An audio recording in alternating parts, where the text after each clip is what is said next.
इस्रायलचा इराणची राजधानी तेहरानमधल्या तेल विहिरीवर हल्ला, भयंकर आग भडकली. डेपोमधलं तेल गटाराच्या पाईपमध्ये घुसल्यानं शहरातल्या अनेक भागात आग पसरली.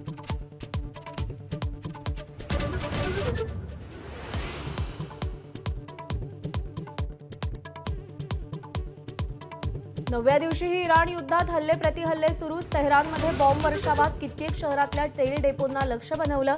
लेबनॉनमध्ये रात्री उशिराच्या हल्ल्यात 45 ठार. अमेरिकेचे अध्यक्ष डोनाल्ड ट्रम्प इंग्लंडवर संतापले. युद्धाला आठवडा झाल्यानंतर पाठवलेल्या 2 लढाऊ विमानांची गरज नाही असं फटकारलं. इंग्लंडचं वागणं लक्षात ठेवू असाही इशारा.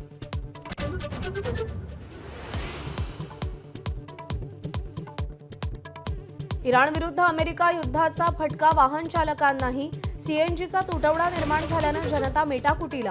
पेट्रोल पंपावर भल्या मोठ्या रांगा, तर प्रवासी वाहतूकही महागण्याची शक्यता.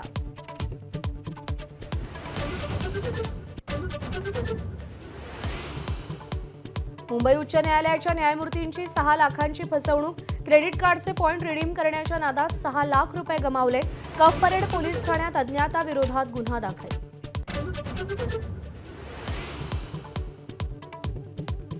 जागतिक महिला दिनाच्या सगळ्या महिलांना एबीपी माझाकडून हार्दिक शुभेच्छा. 5 नवनिर्वाचित महापौरांसोबतचा विशेष कार्यक्रम दुपारी 12 वाजता.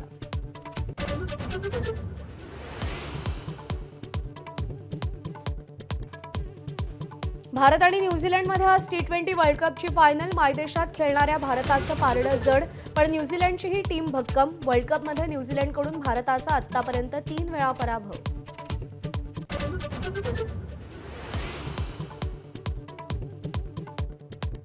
सातारा जिल्ह्यातल्या बावधनमध्ये आज जगप्रसिद्ध बगाड यात्रा. राज्यातले लाखो भाविक बावधनमध्ये दाखल. सकाळी 11 वाजता बगाड ओढलं जाणार.